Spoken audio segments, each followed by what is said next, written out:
You're not God. And people stop making these doctors gods. They're not gods. These are people that read textbooks that you can read. They went to school and took tests that they passed that you can do. They did their clinicals, which they were trained to do, and then they have a job. That's all it is. Your doctor ain't your friend. I mean, there's very few that are. There are some that are great doctors, but in this industry, it's very hard to find those. Very. This industry is so cutthroat and so invasive and so barbaric. And it's just like, and they have no regard. So guess what? When they keep telling you, oh, well, you got to do chemo, radiation, you got to do all this stuff. And you go, and guess what? That day you got chemo and you go home and you feel like your body is about to just die. They go home to their nice crib and their nice car. And there's other ways to heal cancer, but they're never going to tell you that because they don't get paid for it. So y'all better start paying attention. Like I said, and I'm gonna tell y'all a specific incident that happened here recently that made me really know. Well, there's been so many things that have happened, but just something recently that happened. When I started dealing with this bacterial infection, I called my oncologist office. That's who I called first. That's my doctor, right? Thank God I have two different doctors. Okay, let's just start there. Call my doctor's office, the oncologist. Now, keep in mind, she knows what situation I have going on. It's not like it's a foreign thing. She knows. She's been my doctor since January. I'll call her office and say, I speak to the advice nurse. And at this point in time, I was in so much pain, I couldn't sit down. Literally could not sit down. So she had to hear in my voice that this lady is in a bad place right now. So I'm my voice is trembling when I'm talking to her, and I'm just like, I don't know what's going on. I need some antibiotics. This is going on. Do y'all know what this lady had the nerve to say to me? And I get protocol. I get all that. Sometimes protocol needs to be overrode. So she says, oh, well, it's showing here you haven't seen the doctor in 30 days, so we just can't call in the prescription. Again, you know the situation. So you know that there's bacteria in my body. You have to know that. You have to. But you're refusing. So I had to reiterate. Let me make sure that I understand what you're saying, because obviously I'm confused. What you're saying is that basically because I have not come and had a office visit, which I'll get paid for, you are going to hold a prescription hostage because I haven't seen the doctor. And I'm sitting on this phone like y'all don't understand. I was crying. I'm at the point, and I'm just really like in disbelief that this lady has what sounds like no empathy or sympathy at all. Just, oh, you didn't do an alpha's visit. Really? Really? I said, you know what? I said, lady, let me tell you. Because at that point, y'all, I was at the point where I didn't know, at that point, I didn't know what to do. I said, but the fact that you are saying this to me, and the fact that you basically don't sound like you even care, do not worry about it. I will get it handled. Have a good day. I'm done.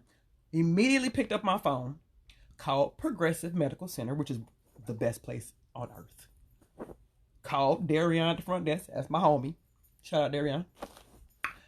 Darian said, Miss Qua, what you got going on? I said, Darian, I'm telling you what's happening. I said, I got to get some antibiotics. He said, okay, Miss Qua, I got you. I'm about to put it in. Cool. No, you ain't seen the doctor. We just can't call in no prescription.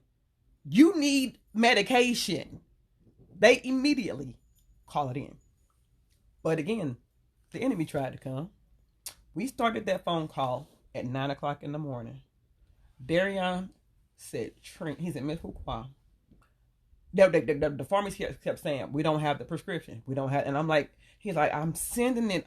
He said, I would just keep hitting this button, Miss Fuqua, till it go through. He said, I will sit here all day and just keep hitting it until it go through. I said, please, Darian. You know that baby did that, and then they finally called and said, your prescription is ready. So do you see the difference? Do you see the difference of just the care? And then that my oncologist always had the nerve to call me back and be like, oh, well, we apologize. I don't need to talk to you. What didn't they talk to you for? And I got my prescription. I said, I got another doctor. So tomorrow will be my last day at that doctor. I'm going to express to her all the misgivings that she's done wrong because she has not done her job. All she's tried to do is sell me the products that oncologists sell you, which are chemo, radiation, and surgery. That's all they're going to offer you. For some people, that's great. It works for them. It makes them great. They never see cancer again, but that's usually not the case. Most people who have cancer and get treatment get it again. And they get it again worse than they did before. But do you know why? Because radiation and chemo feed cancer cells. Nobody told us that. I had to research myself. There's a documentary I need all y'all to watch. If anybody in your family has cancer, if anybody in your family has dealt with cancer, if you're dealing with cancer, hey, Mark Allen, watch the documentary,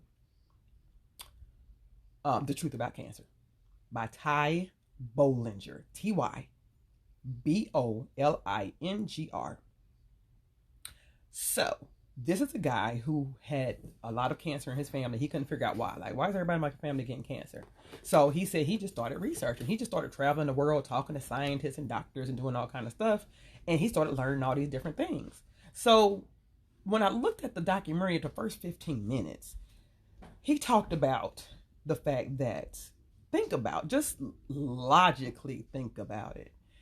When you go into radiation, there's a sticker on the outside of the door that says, danger, hazard, do not enter. And you inside there in the machine. They not in there. They leave. They get the hell on. You in there with the radiation. Make that make sense. Make that make sense. Why do they feel like they have to always kill cancer versus healing cancer? I'm going to tell you why. It's a money game. If they were to cure cancer, they wouldn't have any patients. Where would their money come from? Come on, y'all. This is $1 billion industry. And it's not a $1 billion industry by mistake. It's designed that way. They designed it that way. We were designed to be sick. We were designed. That's why they feed us the food they feed us. That's why they give us the drinks they give us. And of course, we consume it because it's great. And it tastes so good. It's the best. And the American diet is the worst on the planet. The absolute worst. And then we wonder why everybody got cancer. Well, damn, my sister got cancer. My brother got cancer. But I ain't never seen any people with cancer in my life. In my entire life. Kids with cancer. Kids. Babies have cancer, y'all. When we were young, first of all, when you were young, you didn't hear about cancer too much. People didn't have it. People didn't get it. If they got it, they usually died. You know what I'm saying? And back then was actually a better society because we were still eating at home. That's the reason. That's a big part of it. We didn't do fast food. Back when I was growing up, we ate at home. And I'm sure a lot of people eat at home when they were young. But this fast food, y'all, it's so much information I want to share because it's just so much that I have learned. Please start reading the ingredients on your food labels. If there's 25 ingredients and all of them have a name that's 25 characters long, that's not food. That's no longer food. I actually saw a story on Italy. They said in Italy, Subway cannot call their bread. And guess why? They said it's all sugar. The whole entire bread at Subway contains more sugar than it does edible things. They were like, they don't consider that because it's just sugar. It doesn't serve any other purpose besides sugar. And there's sugar in everything. And guess what cancer loves? Sugar. But again, go to my oncologist's office. Guess what they have on the counter? Baby, candy bars. They got Jolly Ranchers. They got crackers. All the stuff that cancer patients ain't supposed to eat. But they tell you at the cancer place, honey, eat what you want, girl. Don't worry about it. I'm confused. I'm confused. Why would you tell a cancer patient to eat what they want? Explain that to me. Explain it. Oh, I need you to explain it as a doctor. Because they don't look at nutrition. They look at chemicals. They would never tell you, oh, switch to a plant-based diet and you might get cured. They're not going to tell you that because what money are they making? They're not going to tell you to do green juices. Green juices? You know how much green juices do for your body? For your immune system? For your cells? You can eat whatever you want. You can eat a cheeseburger. You tell somebody who has cancer they can eat a burger? Do you know how many hormones and additives and all things are in beef? Chicken? Any of that. It's all growth hormone. It's all stuff that we were never meant to consume. But because we have been so led, and I'm one of them, baby. We have been so led by our emotional attachment to eating that we forgot eating ain't about emotions. Eating is about sustaining your body to get fuel. That's the only point and purpose of eating. It's not really even, it doesn't have to even be enjoyable. But you gotta eat because you have to have something to burn your energy with. But because we have gotten, and I'm gonna say it, addicted, because I'm still addicted to chicken. I ain't gonna act like I'm not. And I still do eat a couple of wings here and there. But I don't eat anywhere like I used to. I used to eat a 10-piece like it was nothing to it. Now I may eat 2 drumettes, 3 drumettes, I'm done. And I maybe do that 2-3 times a week if it's even that much. Because it's all about moderation. That's the part that people don't understand. You can't imagine your body, because all of us are close to 50 that are on here. For 50 years, let's just say for the last 25. Let's just say for the last 25 years. The things that you've done to your body, including me. Again, I know that I contributed to my disease. I'm not one of those people that think it just came out of nowhere, because it doesn't work like that. Most of the time. 9 times out of 10, it don't work like that. Unless it's something genetic, which majority of the time it's not. And that's another myth. Please stop saying cancer runs in your family. If you have not had a genetic test and you know that for a fact, stop saying that. And I'm going to tell you why. Stop saying that. It's not true. It's not true. That's one of those things, again, we've been told that's not true. Cancer runs in families because of family behaviors. Family behaviors. In a family, if the mom doesn't eat properly and exercise, guess what? The kids aren't either. So when the mom eat whatever she want over all these years and she develops cancer, it's like, well, damn. What happened? Well, what did you expect to happen?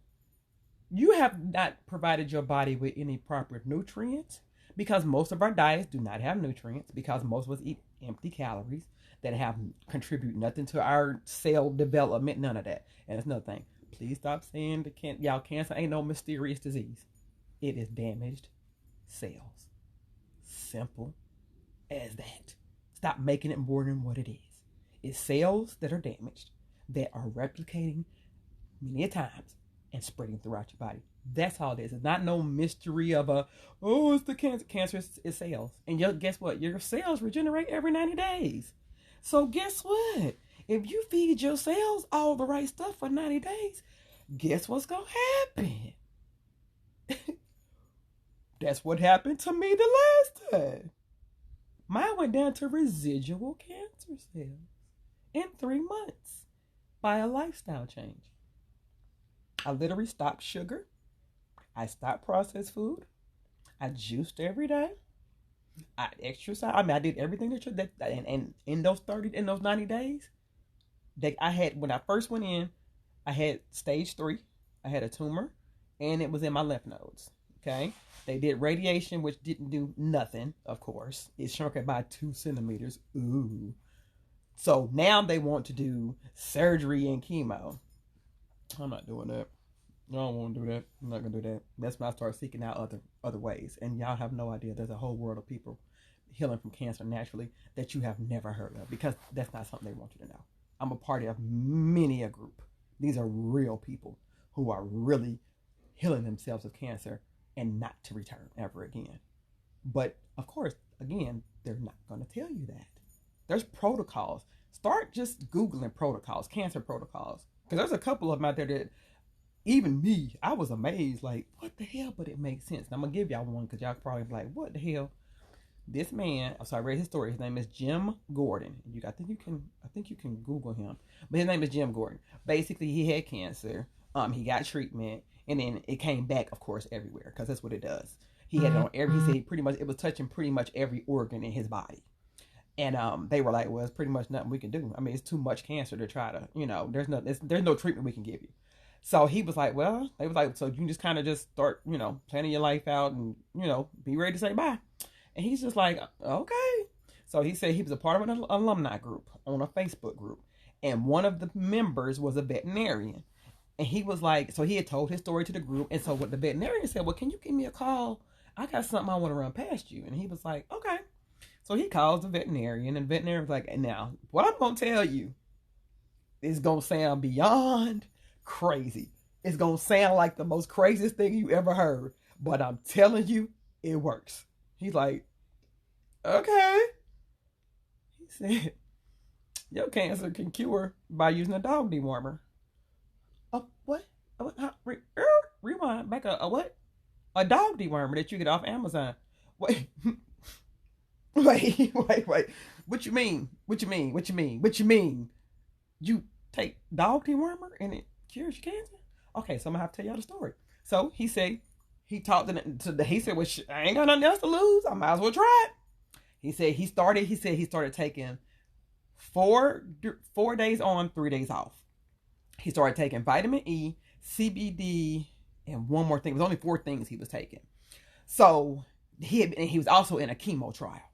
So when he started doing it, he was like, when he went back for the next, I guess, trial thing, they were like, oh, wow, like, your results are great. And he's like, okay. And they was like, nobody else's numbers are like this. And he's like, okay. So he was like, well, shit, something working. He said every time he would go back, they would just be like, they're thinking it's because of the chemo drug. But he said, I stopped the chemo drug months ago. He said, but I never told them.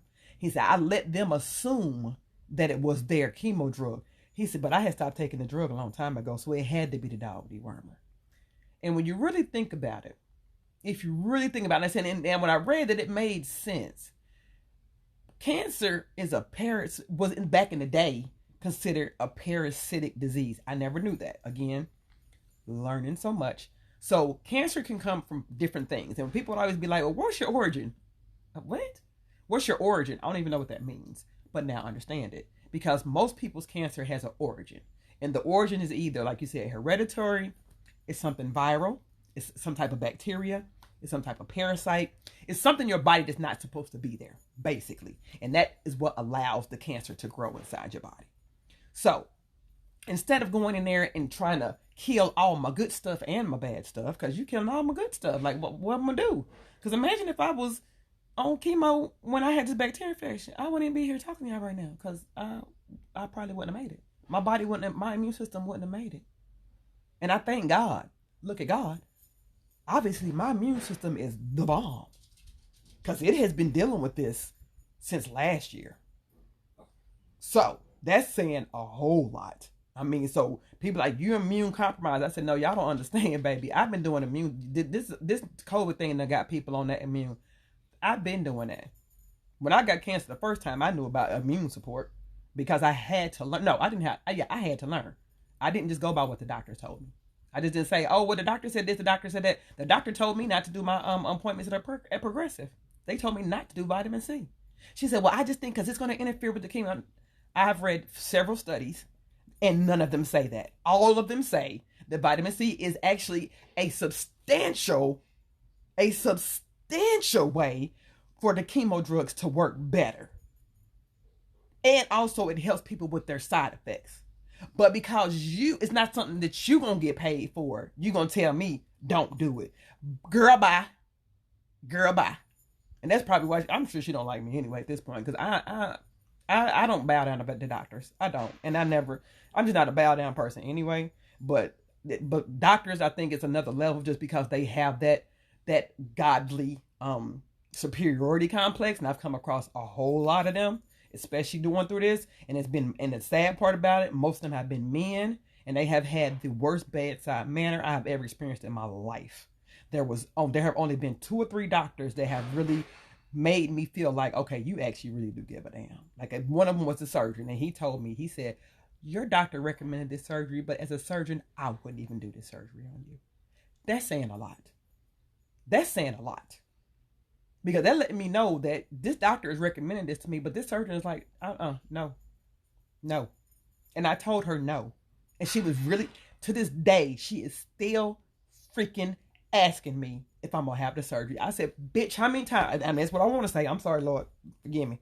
But I want to be like, bitch, look at here. You almost killed me. And you still worrying about, that's why I need y'all to pray for me tomorrow. Because I need to pray. Because, this lady, I don't know what I'm going to say to her. And I don't want to be ungodly. But Lord, she going to get it. She going to get it. She going to get it. And I'm going to tell you that. And I should have left her when I first started with her. That was my fault. That was my fault.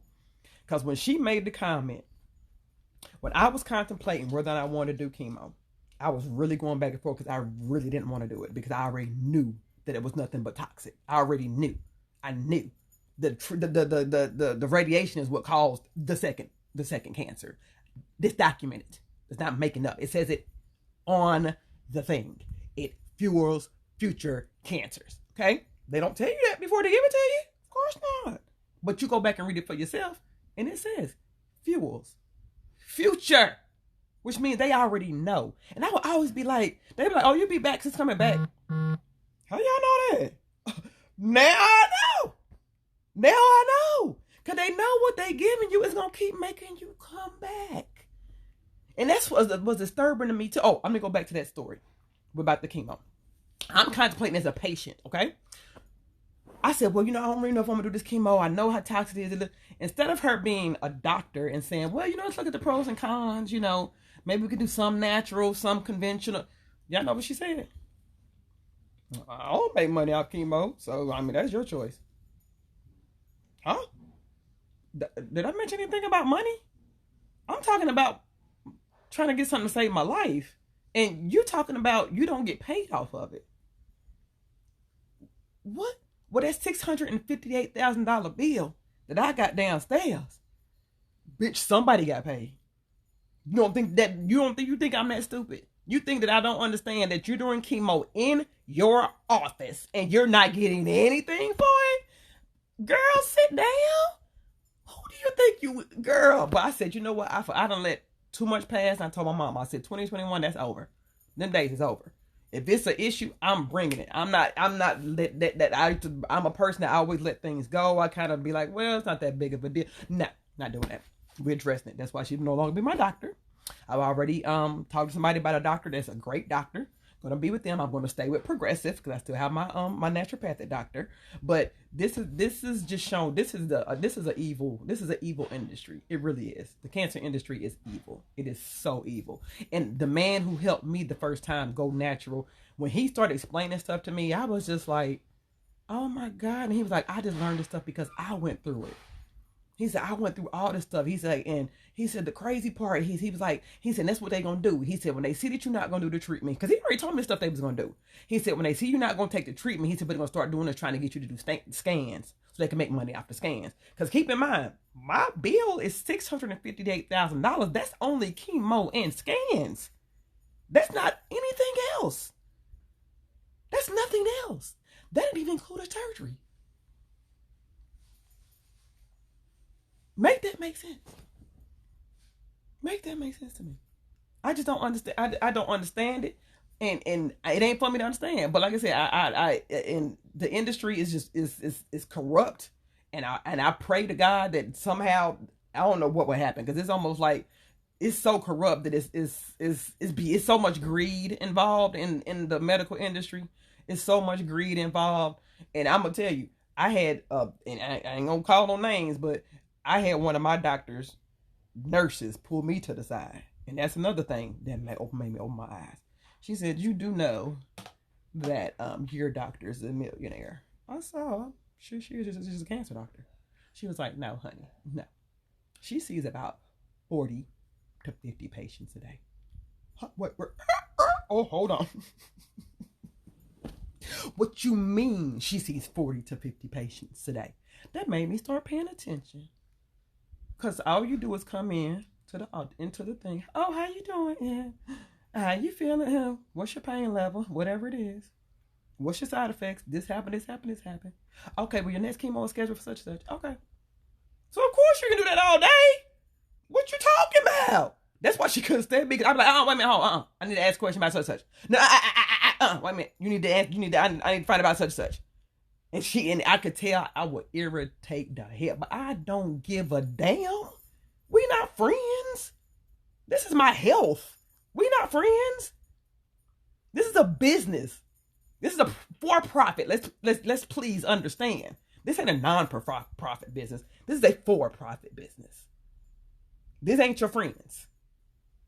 Y'all don't have phone calls. If y'all do, that ain't your homegirl you're going to lunch with. That ain't the homegirl you're going to lunch with. Y'all better recognize for what it is. It's a job. And it's your job to deal about yourself. Because if you're leaving it in somebody else's hand, because again, my doctor, years ago, had me on acid reflux medicine. When the damn Prilosec lawsuit came out, I'm looking like, wait a minute, I've been taking acid reflux medicine every day for like years. What you mean it's causing cancer? But it just so happened that Prilosec has the class action lawsuit. I was on the other one. No, it's Zantac. I was on Prilosec. But do you know, after I researched that is only supposed to be taken for a short period of time? Y'all, this doctor kept prescribing it and kept telling me to take it every day. Every day, y'all. Every day. Okay. Every day.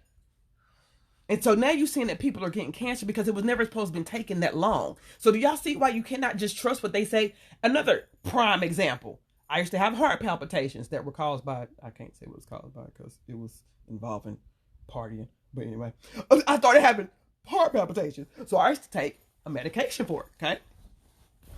Go to cardiologist. They're like, oh, it's nothing, it's benign, it's nothing, ain't nothing wrong with your heart, but we'll give you medication, to make sure everything is good, but you just can't never stop taking it. Okay. And if you stop taking it, then your heart will immediately stop. Okay. I Googled the medication, and it said the same thing. If you suddenly stop taking this medication, your heart will stop. They said this is a medication you stay on for life. I haven't taken that medication in 6 months. And my heart, I think my heart, I think it's still. But that just lets you know, the deception. They make money off prescriptions as well. Y'all do know that, right? I hope y'all know that they make money off prescriptions. Just like they charge you $25 a pill at the hospital. Same thing. Low down. But anyway, I don't want to keep bashing. I just want to let y'all know that some things is going on and y'all better start paying attention, especially when it comes to your health, because these doctors are overworked. They, like I said, their level of care is nothing like it used to be back in the day, because now they have quotas. They have certain amount of money. They have certain things they have to meet. They have to meet them. And y'all have to understand, they're using you to meet them. My doctor, literally, there were times where she would be like, well, do you have nausea? And I'd be like, yeah, but I drink ginger tea. Well, I'm going to call you some nausea medication. Didn't I just tell you I said I drink ginger tea? I don't want no medication. Do you know that motherfucker was still, I'm sorry. Do y'all know that she was still calling the medication? Didn't I just tell you I don't want a medication? And one time she actually called in 3 medications. What are you calling in? I said, you know what? I said, cancel all those orders. I don't even know what she's even calling in. Cancel that. I don't even know what that is. Because she's trying to make money off the prescriptions. Because again, you're not getting any money off of chemo from me anymore. So you got to find another way. So now it's the testing. Now it's the scans. No, we're not doing that either. Because I'm not going to keep getting scans. Because you keep telling me the scans aren't showing you anything. So why am I continuing to get them? Explain. I need to know this. You're telling me that this whole time, oh, we can't see the cancer on the scans, but we're just basing it on the fact that what your symptoms are. What? Everybody I tell them to, they be like, wait, what? I ain't never heard that before. I ain't either, y'all. Even the nurse at the place was like, mais pourquoi? Something don't sound right. She said, something don't sound right. She told that, and something don't sound right. Something don't sound right. Something don't sound right. And because it's not right. It's not right. It's not right. But like I say, I will pray for that industry. I pray for anybody going through it. Y'all, please be your own. Stop just following these orders. please, when you get a medication, any medication, read your side effects, please. Because they're not going to tell you what the side effects are. And they're basically going to be like, well, that was basically, you got to figure that out. Because they're not going to tell